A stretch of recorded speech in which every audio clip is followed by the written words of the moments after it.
What's going on, my Trainer Club? Today we're going to check out the top tips for December Calm Day in Pokemon Go to make sure you have everything ready to go to maximize on this amazing event, Pokemon Go. Let's jump right in. This event has kind of two different facets to it. So we have the playtime and the entire event, and then we also have the extended time where we're going to be able to do a little bit of evolutions. And if you guys are wondering where I'm playing, so here it is. It's going to be a little bit crazy, and we're going to be on complete opposite ends of the entire United States. So on Saturday, we will be at Piedmont Park in downtown Atlanta as of right now. Please stay tuned to all my social medias. They could change up. I will have the information, but as far as right now, we will be walking around the lake that is closest to 10th Street that has an iconic view of downtown Atlanta as number one. And then on number two, which is gonna be day number two, which is gonna be the 18th, which is gonna be Sunday, I will be at Long Beach Pike in Long Beach, California. So for all of you East Coasters out there, I hope to see you on Saturday. For all of you West Coasters out there, I hope to see you on Sunday. This is gonna be a lot of fun. I hope you guys are ready for some fun times. So I have already put out where I break down each and every moveset of all of the Pokemon, including their meta attacker relevance, as well as the Go Battle League placings as well for all these Pokemon. So if you do wanna check that out, and you don't wanna click away from this video up here, I will also pin it in the comments below for you guys. It is definitely worth your while to see what is gonna be worth your time and what's not gonna be worth your time. So with all that said, let's start breaking it down because the event is gonna be on Saturday and Sunday from 11 a.m. till 5 p.m. on both days as far as the playtime goes. And then on top of that, we're gonna have additional bonuses for the entire time. So we're gonna have 3-hour lore modules, which is incredible, all lore modules. Then we are also going to have 3-hour incenses, as always. So we have additional spawns coming from the lores and the incenses with boosted phenomenons. And just wait, if you guys do wanna take some tips further, we have them in here as far as stacking up the incense goes. And then we have half incubator distance. We have 2 times catch XP and 2 times catch Stardust. So all of the bonuses, maybe not to the nth of their degrees, because usually it's 3 times in 1 quarter, but combining them all and getting at least some of each of the bonuses, this event is gonna be amazing. I hope you guys are ready to max out on all the stuff. And then we also have additional special bonuses because remember, like I said, there's layers to the event. We have on the 17th, which is Friday, at 1 p.m., all the way until the 19th, which is Sunday, at midnight, we are going to get a 25% reduction in Stardust trade cost. So if you're trading normal Pokemon, it's gonna be 75 Stardust. If you're a best friend and you're trading a Pokemon that you don't already have, that is a shiny legendary, you will be able to get it for 30,000 Stardust as opposed to 40,000 Stardust. So if there's something you've been waiting for, I suggest you guys take advantage of this. And you're gonna get an additional special trade per day. So for 3 days, you will have 2 special trades, which is incredible. And then to help us even further, they're increasing the caps for both of the Pokemon storage and the item storage. So for the Pokemon storage, on the 16th, it will start and be available. We'll go all the way to 5,500 and the items will go to 4,500. And then additionally, there's wild spawns on Saturday, as well as wild spawns on Sunday that are going to be differential. If you want a quick preview over here, you can pause. We will check it out in a later tip.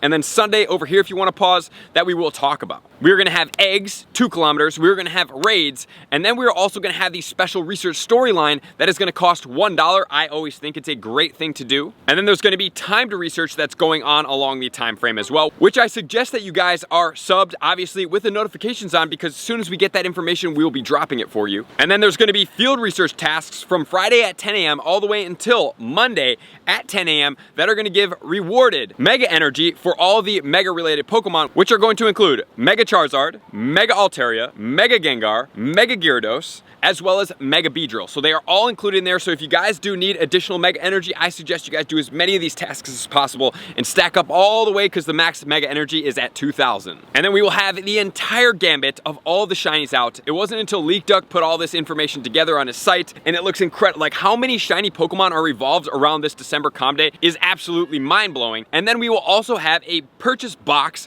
for 1,280 coins. I suggest if you guys haven't done this before that you do take advantage of this because 1,280 coins, 50 Ultra Balls, 6 Star Pieces, 1 Elite Charge, and Fast TM. So you're gonna be able to get both of them to be able to have in your bag. I will be purchasing it. It's something that I desire. And then also there's gonna be a free box that will give you 30 additional Ultra Balls, which obviously Ultra Balls are a big part of my tips. So with all that said, let's not waste any more time and get into tip number 1.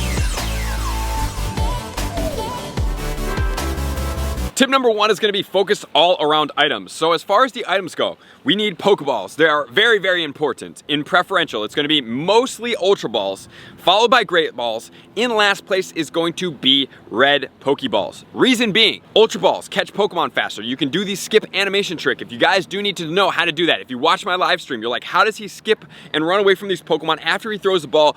Check the video out up here. It's very, very important to your gameplay, and even if it's challenging for you, master it. It's going to change your game, I promise you, if you haven't already mastered it. I would say, because think about it, we don't have that much time in between Saturday and Sunday.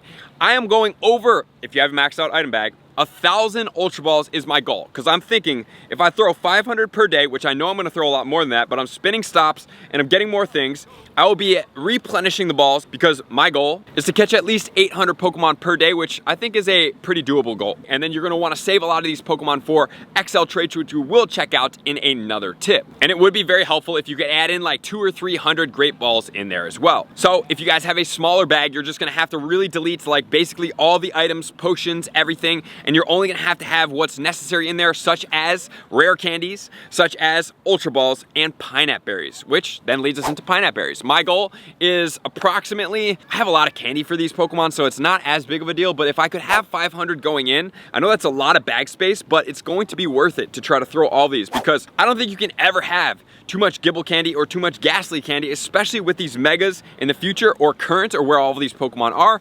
Very important to stock up on calm days. Like, my goal in the back of my mind is think, if I never see this Pokemon again, am I good for the rest of my Pokemon Go career? That's how I treat my calm days. XL candy wise now, and regular candy wise now, I want to be completely satisfied. Whatever Pokemon Go throws at me, I'm good to go. And then we are going to be talking about clearing out the bag. Usually I say 33%, but guys, we have a really big bag right now, potential. So if you have maxed it out, I'm saying 2,000 spots open for the whole entire 2 days. I don't want you guys going back and forth and like, oh my gosh, do I need to catch this Pokemon? Do I have to save it? What's the PvP? You know, there's a lot of numbers that are going on with this event. So I want to make sure that you guys are completely ready. I will be putting out a graphic on my social media, so please stay tuned to that. That's going to be a quick help guide that's going to include a lot of this stuff to make sure you're ready. And plus, there's a great opportunity here, as always, for you to go through, sift through your bag, and realize, am I holding on to stuff? What is this for? If you want to see the complete, how do I clean my bag out, what questions I ask myself, please check it out up here. And then finally, do not overlook the 12-kilometer eggs. Go into the calm day with 12-kilometer eggs. 12 of them would be absolutely crazy great. So if you have all those, then what? You put them on as soon as the event starts, you hatch them for half.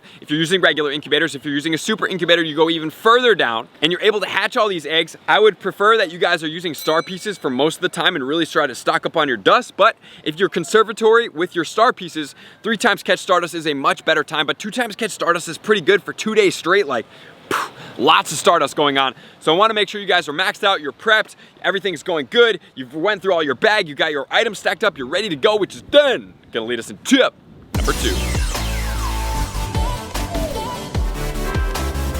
Tip number 2 is gonna be thinking about where do you play on your events. Think about where I play. I'm gonna be playing at Piedmont Park, pretty densely spawned area, big, nice, beautiful, and also Long Beach Pike. So I try to hybrid the nice park setup, the good ambiance with quality spawns and quality people. So that's always what I'm after. And typically I would prefer that it would be in some type of loop scenario. Long Beach Pike is a little bit of an exception, but since it's kind of this big half moon shape, by the time you walk all the way down, granted, some of the spawns are going to be already caught, but since there's so many lures along the entire route, it's going to be repopulated along the same time, which then leads us into the lure modules. What's going to be the plan for the lure modules? So if you're in a big circle, I always suggest regular lure modules, because premium lure modules are only good if one of 2 situations is happening. You want to attract specific Pokemon from those lures, or number 2, you are in such a small area that you need the Pokemon to spawn faster, and those premium lure modules would do that. If it's a really condensed circle, let's say maybe it's like,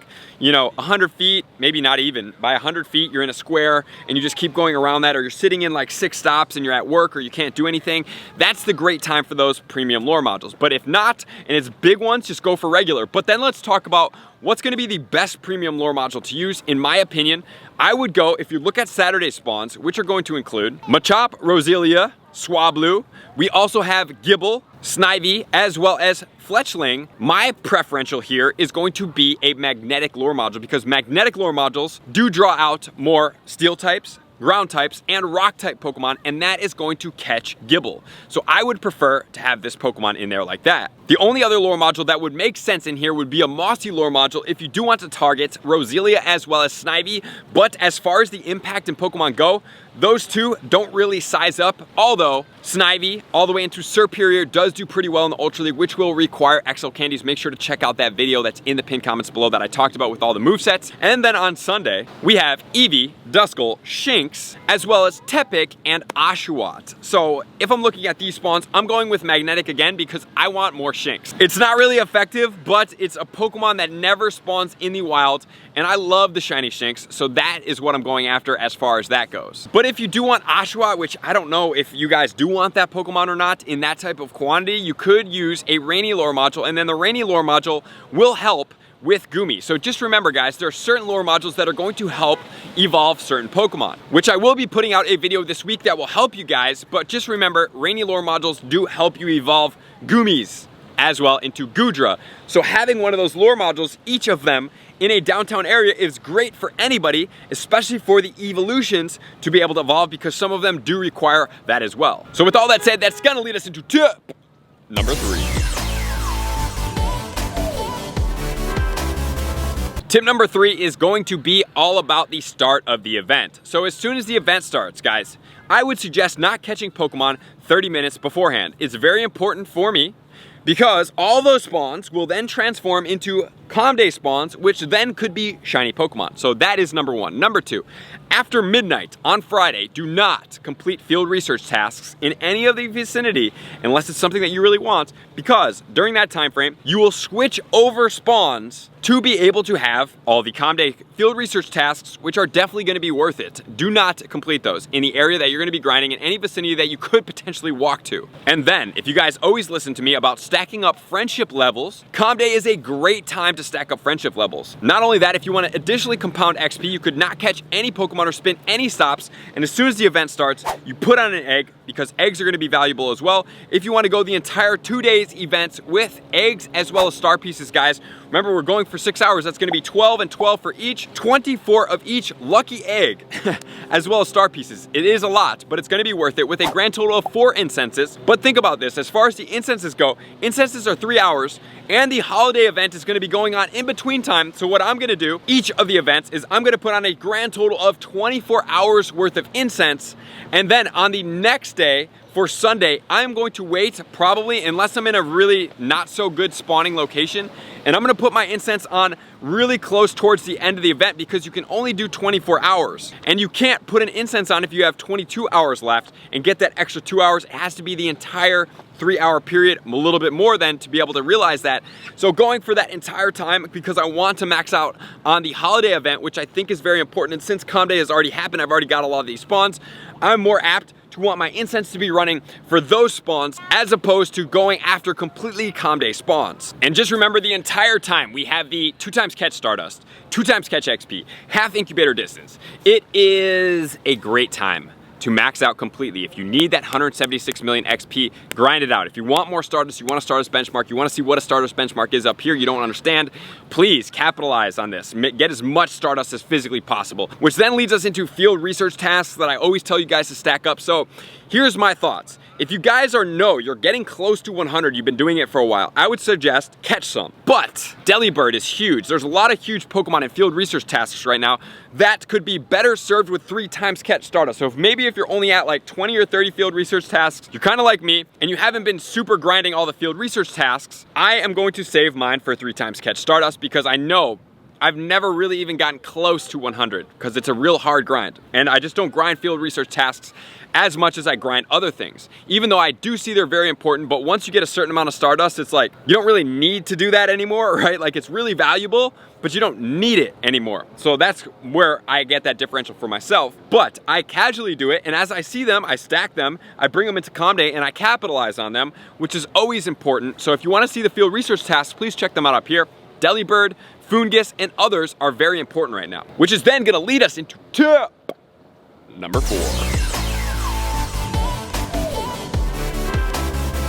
Tip number 4 is going to be focusing around a lot of these Pokemon out in the wild that we're going to be talking about. So we do have 2-kilometer eggs as well. So as far as the eggs go, we have Charmander, we have Weedle, Abra, Gastly, Rhyhorn, Magikarp, Porygon, Elekid, Magby, Seedot, Piplup, and Budew. So when looking at all these Pokemon, I want you guys to take whatever you think and say, is this egg pool worth it? I don't know what the shiny chances are, but let's just say you don't get a shiny. Are you satisfied with hatching these eggs? I would prefer that you guys stick to the 12-kilometer eggs at first, and then go after these depending on if you really want them or you don't want them. I'll probably hatch a decent amount of these because I kind of like the egg pool, but I also have a lot of XL candy for a lot of these Pokemon, and I have 100% IVs, and I have the shinies, so I'm not really hard pressed to hatch like an infinite amount of like an abundant amount like it's a Go Fest egg pool. Don't really care that much about it, so for whatever it's worth for you guys, make sure to take that to your full advantage. And then finally, we have the raid Pokemon that are going to be going on as well, which is virtually similar to what's in the egg Pokemon. We have Charmander, Weedle, Abra, Gastly, Rhyhorn, Electabuzz, Magmar, Magikarp, Porygon, Seedot, as well as Piplup. So when I'm looking at this, my Pokemon, if I were to recommend that you do want to do that, if you don't have 100% IV, you're looking for a shiny, it would be Charmander because of the Mega. Very, very impactful. We have Gastly going into the Mega as well. And then we also have a Mega in the Abra, but it's going to be relevant until Mega Mewtwo comes out. If it comes out first. If it comes out second, it's going to be irrelevant. Then we have Rhyhorn. Rhyhorn is one of those unique Pokemon that Rhyperior does get Rock Wrecker, and it is boss. And then we have Magikarp in there as well. Probably not the most effective way to farm your Magikarp candy. So there's a lot of Pokemon in here, but I do want to point out a couple Pokemon that are really valuable, in my opinion, that I would suggest to hunt out and have the 100% IVs in mind for you, and the weather conditions. So weather conditions are as follows that are going to be really beneficial on day 1. Is going to be sunny weather, because sunny weather and windy weather are going to boost Gible. So Gible, one of the best Pokemon that I think is in the Calm Days. It's a monster. Garchomp, great Pokemon. Mega Garchomp, potentially a future Shadow Garchomp, which will dominate. I want you guys to make sure you're fully stacked on that XL candy. And with the sunny weather, that's also going to boost the Roselia as well as the Snivy, so that would be beneficial. Sunny weather would be great. And then we have cloudy weather for the Machop, because Shadow Machamp, really good Pokemon. It doesn't have a Mega, but I think that is also a really good Pokemon. And then you could do partly cloudy, which would boost Swablu, Altaria, great PvP Pokemon. You don't really want the weather boost to get optimal IVs, but it's also got a Mega as well. So I just want to point that out there. And then as far as Sunday goes, I'm going to say partly cloudy for the Eevees, and Eevee having evolutions, most of them not being the most effective as far as meta attackers or PvP Pokemon, but we do have Umbreon as well as Sylveon and a few others in there as well. So as far as 100% IVs of these impactful Pokemon, for the Machop, 1096 in normal conditions, or if it's cloudy weather, 1197 will be the level 30 all the way to the max, and 35 in the wild. As far as Gible goes, regular conditions 954, so pretty high up there. If it is windy or sunny, 1033 to be maxed out. And then we have Eevee, 918 under regular conditions, but if it is partly cloudy, it's going to be boosted all the way till 994, which is then going to lead us into trading and tip number 5. Tip number 5 is going to be all about post-event and on the event times also. So on Friday, you get 2 special trades. Saturday, 2 special trades. Sunday, 2 special trades. Make sure to do your special trades. You want to make sure to maximize on this. I also want to make sure that you guys probably do 100 trades per day during that time frame, because just remember, during the season of Heritage, you are getting guaranteed XL candies regardless of where you're at. So you do not, I repeat, you do not have to trade over 100 kilometers to max out on these events, right? So there is that for all of you guys. And if we're running through day 1 spawns, I would suggest at least having enough Swablu XL candy to be able to max your Altaria, because it can dual purpose and focus into Ultra League as well as being a Mega Pokemon, so that's effective. Then also, I want to make sure you guys have the Machop as well. Shadow Machamp, really effective fighting type Pokemon, one of the top in the game right now, so having that 296 XL candy for regular Machamp, and then the 360 for the XL Shadow Pokemon, very important, and to trade as many of those as possible. And obviously Gible is one of my biggest hitters. I would suggest you have at least 656 XL candy for that Pokemon to at least max 1 regular to level 50 to be able to Mega Evolve it when it comes out, and then also save up that 360 for a future Shadow. My goal is to go even above and beyond that to have as much as possible. Gible is one of my high prize targets right there. And then we also have the Snivy that does well in the Ultra League that needs XL candy, so 296 on that Pokemon is very important. But just remember, guys, these Pokemon at some point, could get a shadow, and it could change them up as far as their relevance goes. So always having 360 XL candy guaranteed, even if you don't max a regular one, that is not relevant as a meta attacker or a Go Battle League Pokemon right now, is a sure way to make sure you are secured in the future. And then as far as day 2 goes, I mean, something like an Eevee is great because of all of the implications that we do have the Umbreon. Imagine if Eevee gets a Shadow Umbreon comes out. I know you like the tankiness of the Umbreon, but if you have the diversibility of having one of the two, really good. And then we have Sylveon as well, which would be really effective. It's a great Pokemon. It does really well in all the leagues, including the Master League, where you uncap it to go all the way to the XL. So having enough Eevee candy in the XL form is a great Pokemon to trade. At the end, you also do not want to forget about your evolutions. Check the video out. Really important. I want to make sure you guys get all the evolutions for all the Pokemon going on there, and you guys are stacked up, and I would suggest at least evolving a couple shinies if they're just general Pokemon, just to have the moveset on those shinies. And then if they are mega relevant or they're PvP relevant, such as an Umbreon or anything like that, to have a couple extra of those Pokemon, which are very important, which I do touch base on all in that video. So with all that said, guys, I appreciate you guys being here as always. To all of my likers, commenters, subscribers, Patreon members, everybody who takes their support, subscription, and participation to next level, I'm gonna see you guys out on the next video. Peace. I want to take this time to thank everybody who supports me in every facet. It means the world to me, and an extra special thank you to all my Patreons. I greatly appreciate the extra support to continue to allow me to pursue Pokemon Go full time, allowing me to create my daily video uploads in the most timely fashion for everyone's benefit. Plus, I get the amazing experience of sharing my creative processes behind the scenes and raiding all around the globe with select upper tiers. Thank you everybody for being a part of the Trainer Club. You all mean the absolute world to me, and I will see you guys out on the next video.